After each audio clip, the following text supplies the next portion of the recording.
Blessed day, guys. And as you all know, it's Wednesday, so it's swag. Amen.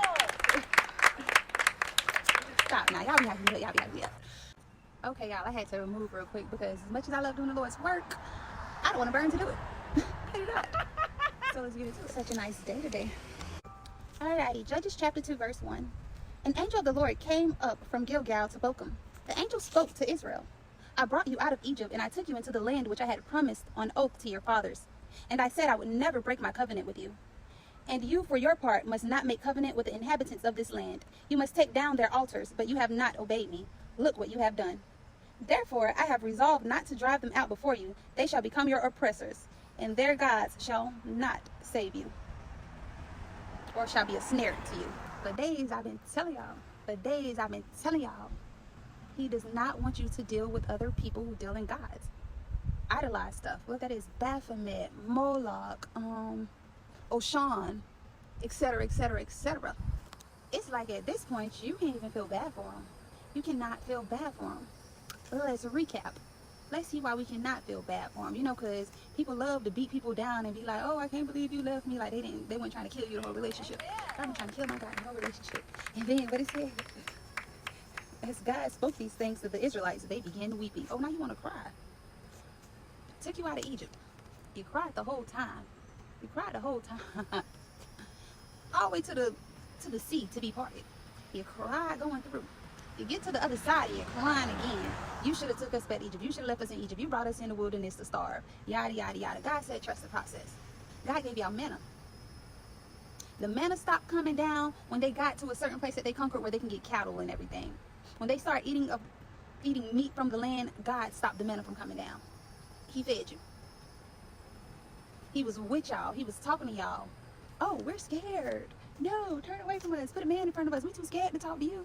And you know what they did with that man? Ran all over that man. Oh, now we're serving a God in the woods. That's what we're doing. We got a golden calf while Moses is up on Mount Sinai for 40 days and 40 nights getting the commandments wrote down for y'all. Sorry. Y'all was having orgies. Y'all was taking y'all kids and y'all wives and letting them sleep with y'all neighbors and not doing anything, calling it a holiday annually. But we ain't gonna talk about that. We can forget all that. Water under the bridge, baby. Water on the other side of the Jordan. We ain't blanding milk and honey. Now we made it across. But what do y'all do? Y'all steal. Y'all stole the mantle, the gold, the silver.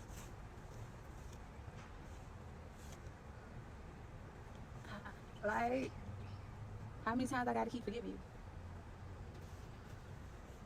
Why I gotta keep proving my love? I'm gonna show you. You know how that be, I'm gonna show you better than I can tell you. Ain't no fun when the rabbit got the gun. He finna get his lick back. You guys are finna be oppressed. See, now you have entered back into slavery. See, because I done everything I could to get you out of that slavery mindset, out of that mentality. That's why those 7 days in the wilderness possibly turned into 40 years. You know what I'm saying? Despite the fact that once God said Moses couldn't make it across, they was gonna have to do their time until he passed away anyway. And so they named the place Bochum, and they offered sacrifices to the Lord. Bochum means weepers. Was when. Joshua died at 110 years old and was buried on his own property. Timnath, here in the hill country of Ephraim, north of Mount Gosh. I guess that's where he was buried at, y'all. Handwriting got a little ugly. It's because I write in cursive and print. Okay, guys, so this next part is going to be real important. Another generation arose after them who had not experienced the deliverance of the Lord or the good deeds he handled for Israel. They worshiped the Baal and Ashtaroth. They forsook the Lord and their fathers who brought them this far. They worshiped other gods from among the people and provoked God. They forsook the Lord and worshiped Baal and Ashtaroth. The Lord handed Israel over to their enemies. Let's talk about it. A lot of y'all don't know God because of your bloodline, but y'all don't know who y'all is. Hell, we don't know who we is. And you know what I'm saying? That go for a lot of people.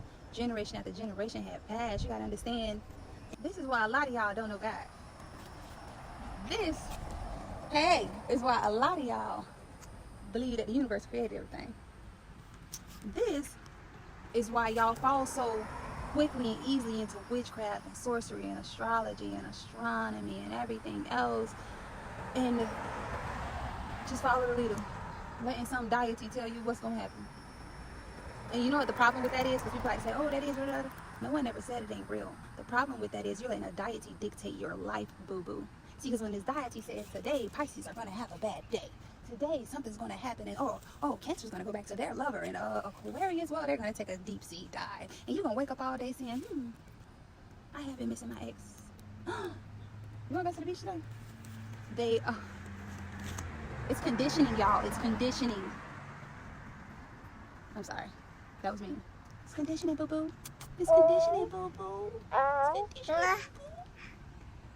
So decades go by without them teaching them of God, because you know they're living with these people. God told them, and I did all this for y'all, and y'all still serve their gods. Because remember, they couldn't root some of them out of the territories that they prescribed. Remember that they had to dwell with them, and God said, since you got to dwell with them, tear all that stuff down. You couldn't get them out, destroy that stuff. What they did, they got tired of fighting. Not only that, some of that stuff was appealing to them. Because guess what? It's hard following God, baby. God gonna answer them prayers, you know what I'm saying? But it's according to his will. You know, that witchcraft might work for you right away because karma around the corner. But they were not teaching their children about God. Instead, they were teaching them about deities and other gods and everything. And because of that, you know, they became oppressed. God, guess what them people did? Them people overtook them. Them people used their deities and their gods to overtake them. Let me gain my stuff back. Because God just took his hands off of them. That's what God did. You always say, what is it? The Lord handed Israel over to their enemies. He took his hands off them. That's it. Yeah, man, y'all. I spoke too soon. He took the belt out and he got on that. At all their campaigns, these gnats is killing me. It's hot out here. Know that I'm sacrificing for y'all. I am the sacrificial lamb. In all their campaigns, the hand of the Lord was against them to their undoing, just as promised. My bad, Daddy came with the belt, as he should have. Spare the rod, spoil the child. He spared the rod, he spoiled the child. What better way to give us advice? Learning from his own mistakes, right? They were in distress.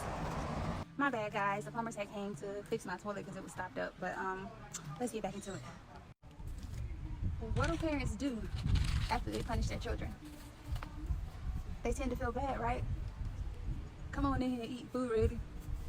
You want something from the stove?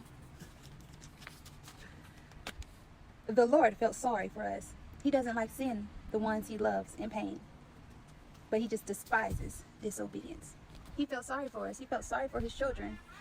So he raised up champions who could deliver us from those who oppressed us. You know what I'm saying? They didn't heed the warnings of the champions either. They went astray after other gods and bowed down to them.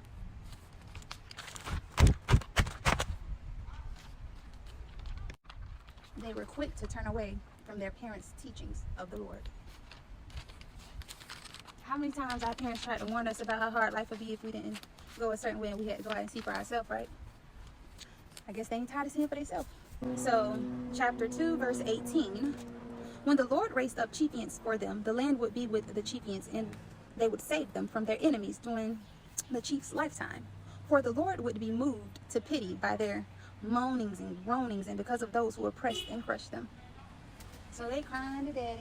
And it just goes on to say, when the chiefs died, they would fall back into their sinful ways, each generation worse than the next. And I can believe that because they don't have God. Each generation worse than the next because no one's talking about the Messiah. Everybody's talking about Baphomet and Moloch, and they're sacrificing their children to these deities. They don't care nothing about what their ancestors said. That's how you know family wasn't really family like that. Alright, so once again, the Lord became upset with Israel. He said, since the nations have transgressed against me, the covenant that I enjoined upon their fathers and has not obeyed me, I for my part will no longer drive out before them any of the nations that Joshua left them when he died.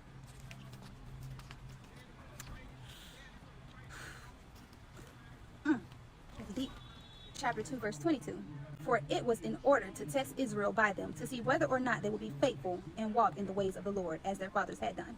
The Lord left those nations instead of driving them out one by one, and had not delivered them into the land of Joshua. And that is where chapter 2 ends.